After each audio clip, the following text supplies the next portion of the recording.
The impact of space commerce on the U.S. economy, and another all-civilian spaceflight. I'm Tom Patton, and here are some of the top stories from the Journal of Space Commerce this week. The U.S. Bureau of Economic Analysis, or BEA, has released new and updated U.S. space economy statistics for 2012 through 2023. These statistics provide estimates of the U.S. space economy's gross domestic product and gross output by industry in current and chained or real dollars, as well as by industry estimates of private employment and compensation. The space economy accounted for $142.5 billion, or 0.5% of the total U.S. GDP in 2023. Real GDP grew by 0.6% in the space economy, reflecting the second consecutive year of positive real growth. The statistics also show the space economy accounted for $240.9 billion of gross output in 2023 and $57.9 billion of private sector compensation, supporting 373,000 private sector jobs. Real GDP growth in the space economy was partly offset by declines in the information sector, down 4%, and wholesale trade, which was off 5.2%. We're working on getting a representative from BEA to be a guest on the Xterra podcast in the coming weeks, so be sure to stay tuned, or better yet, subscribe. NASA has awarded SpaceX a modification under the NASA Launch Services, or NLS-2 contract to add Starship to their existing Falcon 9 and Falcon Heavy launch service offerings. The contract provides an on-ramp provision that provides an opportunity each year for new launch service providers to add their launch services on an NLS-2 contract and compete for future missions, and allows existing contractors to introduce launch services not currently on their NLS-2 contracts. Meanwhile, SpaceX launched another group of civilian astronauts aboard the Fram-2 mission. Fram-2 was the first manned mission to be launched into a polar orbit. During their multi-day mission, Dragon and the crew will explore Earth from a polar orbit and fly over Earth's polar regions for the first time. They'll also conduct 22 research experiments designed to help advance humanity's capabilities for long-duration space exploration and the understanding of human health in space. Named in honor of the ship that helped explorers first reach Earth's Arctic and Antarctic regions, Fram-2 is commanded by Chun Wang, an entrepreneur and adventurer from Malta. The Fram-2 Dragon capsule splashed down off the coast of California at about noon Eastern Time on Friday, and the crew exited the spacecraft without additional medical and operational assistance, helping researchers understand the ability of astronauts to perform unassisted functional tasks after short and long-duration space missions. The FCC has launched an inquiry to explore commercial technologies that would complement the global positioning system. Because the American economy and national security depend on GPS as the sole source of PNT data, the U.S. government has shown great interest in developing resilient backups that would protect critical operations from any disruption in GPS signals. In his opening remarks on the topic at a commission meeting held to discuss this and other issues, FCC Chairman Brendan Carr talked about the scope of the GPS inquiry. With this inquiry, we'll explore other PNT systems that can be complements or alternatives to GPS, with an emphasis on complementary systems.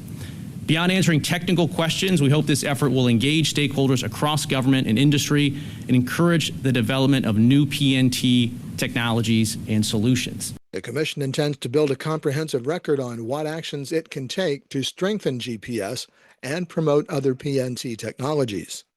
These actions could include FCC rule changes, public-private partnerships, test beds, innovation zones, and more. The investigation required by the FAA of the Blue Origin New Glenn mishap that occurred January 16th has been closed. There were no public injuries or public property damage. The FAA oversaw and accepted the findings of the Blue Origin-led investigation.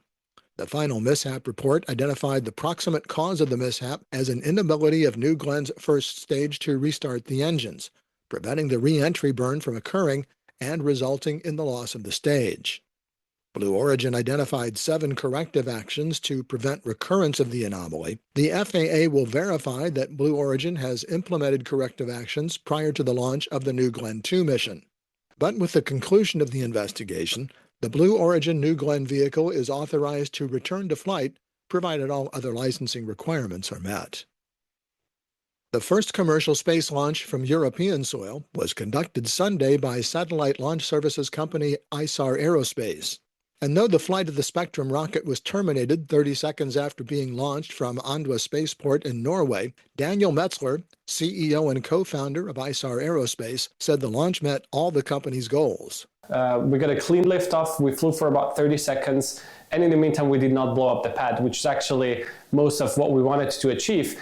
And the thing that we really wanted to achieve was get a lot of data. And so actually the teams are already on it right now to look at all of the data so we can learn from it. Launch vehicles for the second and third flight of ISAR Aerospace's Spectrum are already in production. With its new headquarters near Munich, Germany, ISAR Aerospace says it will be able to produce up to 40 Spectrum launch vehicles every year. And this week on the Xterra podcast, I talked with Victoria DePoyan, lead data scientist, and Peter O'Donoghue, chief technology officer at Tyto Athene. The company focuses on secure communications, mission-critical IT infrastructure, and digital transformation for government agencies and defense organizations. While their core business is not explicitly focused on the space sector, their capabilities in secure communications, cybersecurity, and IT solutions are increasingly relevant to modern space operations, particularly in defense-related satellite communications, ground station infrastructure, and space-based networking. O'Donoghue says these days, everything is interconnected. AI/ML is extremely important, but it's I think everything's going to keep evolving. But I think the pattern that I see is most important is everything is a set of connected, either always connected or ephemerally connected things that actually produce and create data, and we need to be able to understand that data, exploit it to actually kind of generate better mission outcomes. That's the business that we're in. Peter O'Donoghue is Chief Technology Officer at Tyto Athene. And those are just some of the stories we covered for you on the Journal of Space Commerce this week. You can get daily updates on space commerce by subscribing to the Journal of Space Commerce on Substack at www.xterrajsc.com. And please consider becoming a paid subscriber. Whether you're a space professional or enthusiast, paid subscribers have first access to premium articles and podcasts focused on the new space economy. Just visit xterrajsc.com and help keep the Journal of Space Commerce independent as we chronicle, cajole, and, when necessary, critique the commercial space industry. I'm Tom Patton.